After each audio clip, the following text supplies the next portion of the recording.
Australia হারুক, লিটনকে হয়তোবা আমরা rest দিতে পারি এই ম্যাচে, সৌম্য সরকার আসতে পারে, কিন্তু একাদশটা দিতে পারছি না ভাইয়া, যে আসলে কোন একাদশটা দিব। আমরা তো একটা টিম বলি, ওনারা তো আরেকটা টিম খেলায়, তো ডিফিকাল্ট, আসলে ডিফিকাল্ট।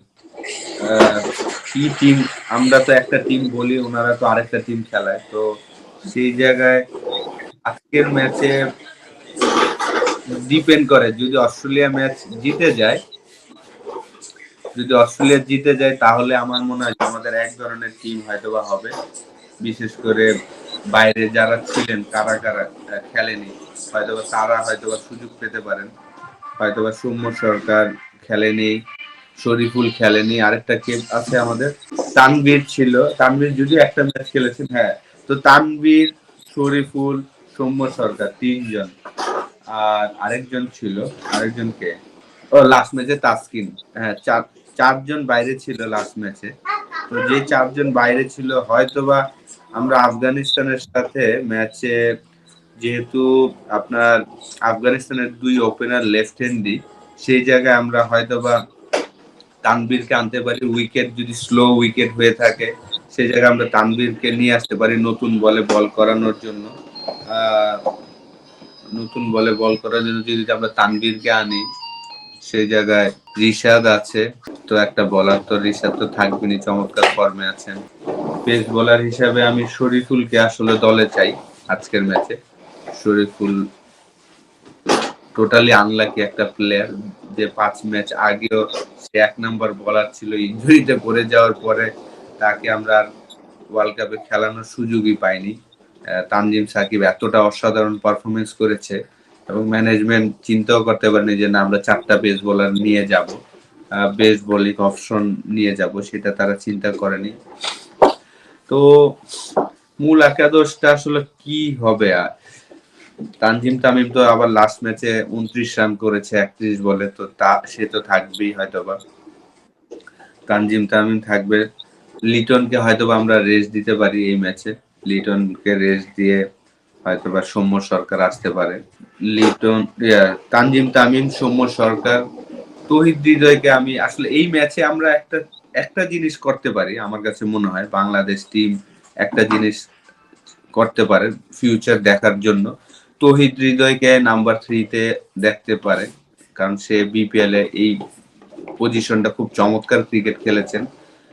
যেহেতু আসলে এই ওয়ার্ল্ড কাপের পরে সাকিব, মাহমুদুল্লাহ তারাও কন্টিনিউ করবে কিনা ঠিক জানি না, যদিও কোনো ঘোষণা দেয়নি তারা, যদি ম্যানেজমেন্টও তাদের নিয়ে কন্টিনিউ করবেন কিনা ফিউচারে সেটা তারাও ভালো বলতে পারবেন। তো যেহেতু এই ম্যাচটা আমরা, আফিফ তো আসলে স্কোয়াডের বাইরে, সে তো আসলে স্কোয়াডে নাই, যদি স্কোয়াডে থাকতো তাহলে হয়তোবা তারও একটা অপরচুনিটি থাকতো খেলার জন্য। আমরা নতুন একটা টিম হয়তোবা দেখতে পারি, কিন্তু নতুন প্লেয়ার তো নাই, সবগুলাই তো আসলে পুরানো প্লেয়ার। জাকির আলী অনেকও তো আসলে যেভাবে আমরা আশা করছি সেইভাবে সে খেলতে পারেনি। আসলে কাকে বাদ দিয়ে কাকে নিবেন, আমারও মাথায় ঢুকছে না যে কাকে বাদ দিয়ে কাকে নিব। আমি তো একাদশটা দিতে পারছি না ভাইয়া, যে আসলে কোন একাদশটা দিব। জাকির আলী অনেককে খেলাবেন, সেও 4-5টা ম্যাচ সুযোগ পেয়েছেন, ওই একই শট মিড উইকেটে মারেন, মিড উইকেটে মেরে আউট হয়ে যান। তো তারপর আপনার লিটনকে যে বাদ দিয়ে আবার নিবেন আরেকজনকে, সেও ফর্মে নেই আর কি। নতুন কিছু আসলে যদি আমরা দেখতে পারতাম ভালো লাগতো, যে ধরেন এই ম্যাচটা সাকিব ওপেনিং করছে বা তৌহিদ হৃদয়কে দিয়ে ওপেনিং করাচ্ছে, নতুন কিছু যদি দেখতে পারতাম তাহলে আবার ভালো লাগতো। তো আপনার আফিফকে যদি নিয়ে আসতে পারতো মূল একাদশে, তার একটা ম্যাচ হয়তো দেখতে পারতাম যে না নতুন একটা প্লেয়ার, সেই জিনিসগুলো তো আসলে সম্ভব না মনে হয়, ডিফিকাল্ট, আসলে ডিফিকাল্ট। পেসার তো অ্যাটলিস্ট 3জন তো থাকবে, কারণ তানজিম সাকিব অসাধারণ ওয়ার্ল্ড কাপ কাটিয়েছেন এবং ভালো বল করছেন। মুস্তাফিজও যদি লাস্ট 2টা ম্যাচে ভালো করেনি, তারপরেও সে প্রথম 4টা ম্যাচে অসাধারণ বল করেছেন, তো 2টা পেস বোলার তো আছেনই। এবং 3 নাম্বার পেস বোলার হিসাবে আমি শরীফুলকে এই ম্যাচে দেখতে চাই, কারণ শরীফুল আর ডিজার্ভ করে। সে ১ নাম্বার বোলার হিসাবে এসেছেন এবং তাকে আপনি ওয়ার্ল্ড কাপে একটা ম্যাচও খেলালেন না। ইনজুরি হয়েছিল। ইনজুরির পরে কিন্তু ১ম ম্যাচের পরে থেকেই মিডিয়াতে যতটুকু শুনছিলাম সে এভেইলেবল ছিল। তো সেই জায়গায় আমি মনে করি যে শরীফুল ৩ টা পেস বোলার তো আমি আশা করি এই টিমে। আজকের ম্যাচে ৩ টা পেস বোলার। আমরা বাংলাদেশের সবাই তো চাবো যে অস্ট্রেলিয়া হারুক, বড় ব্যবধানে হারুক এবং আমরা যেন যেই ভাবে জিতলে আমরা সেমিফাইনাল খেলতে পারবো সেই জিনিসটা হোক। এটাই আপনাদের পুরো বাংলাদেশের 18 কোটি মানুষের চাওয়া আজকে, ঠিক না? আমারও সেম। কিন্তু ওভারঅল যদি আপনি দেখেন যে ক্রিকেট যদি চিন্তা করেন, দুইটা টিমেরই আর কি ভালো বেস্ট ক্রিকেট খেলতে হবে। বাংলাদেশেরও বেস্ট ক্রিকেট খেলতে হবে, ইন্ডিয়ারও যদি খেলা হয় তাদের বেস্ট ক্রিকেট খেলতে হবে অস্ট্রেলিয়াকে হারাতে হলে। কারণ অস্ট্রেলিয়ার টিম আমরা জানি যে তারা আইসিসি ইভেন্টের কতটা ডেঞ্জারাস টিম। লাস্ট 6টা আইসিসি ইভেন্টের সবগুলা চ্যাম্পিয়ন তারা। তার মধ্যে মেয়েরাও আছেন সেই 6টার মধ্যে।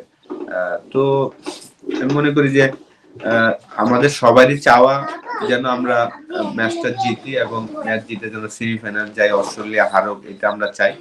কিন্তু ক্রিকেট ভালো ক্রিকেট খেলা দেখতে চাই আর কি দিন শেষে। সাকিব যেহেতু ক্যাপ্টেন না, ভাইস ক্যাপ্টেনও না, তার থেকে নিতেও পারে আবার নাও নিতে পারে, এটা স্বাভাবিক।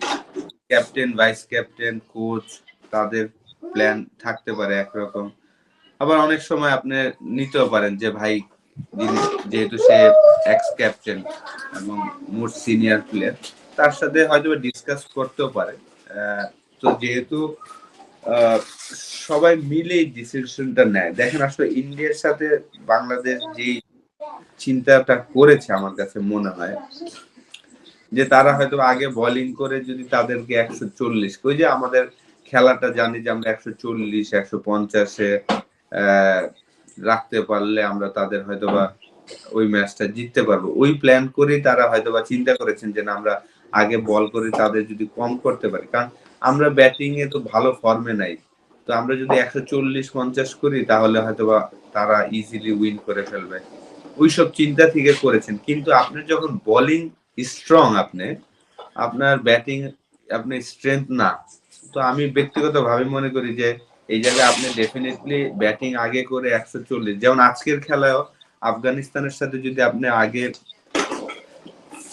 বোলিং করেন এবং তারা যদি এনিথিং 140 প্লাস করে ফেলে, উইকেট ধরেন ডজি উইকেট, আপনি 140 চেস আর কি চেস করতে পারবেন না আফগানিস্তানের সাথে, কারণ তাদের বোলিং অ্যাটাক আমাদের মতনই, আমরা যেমন স্ট্রং তারাও তাদের বোলিং স্ট্রং। তো অবশ্যই আপনার, কিন্তু আপনি যদি তাদের সাথে 140-150 করেন, উইকেট যদি ডজি হয়, তাহলে আমাদের খুব ভালো সম্ভাবনা থাকবে ম্যাচটা জেতার। ধরেন আপনি সাউথ আফ্রিকার সাথে কেন আমরা ম্যাচটা জিততে পারি, যদি আম্পায়ার অনেক কিছু ভুল ছিল, আমাদের এগেনস্টে ছিল, তারপরে দেখেন এই 113 না 100 কত রান আমরা চেস করতে গিয়ে আমরা হেরে গিয়েছি।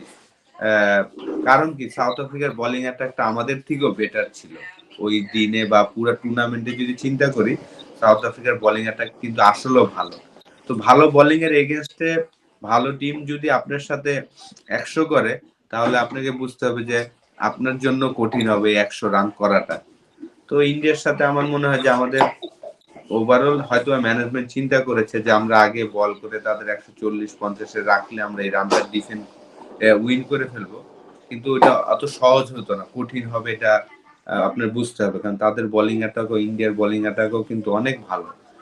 তো ভালো যাদের বোলিং অ্যাটাক ভালো, তারা কিন্তু যে রানটাই করবে তাদের ডিফেন্ড করাটা সহজ। চেস করাটা আসলে এত সহজ না, কঠিন। ক্রিকেটে সবচেয়ে কঠিন কাজ হলো চেস করা।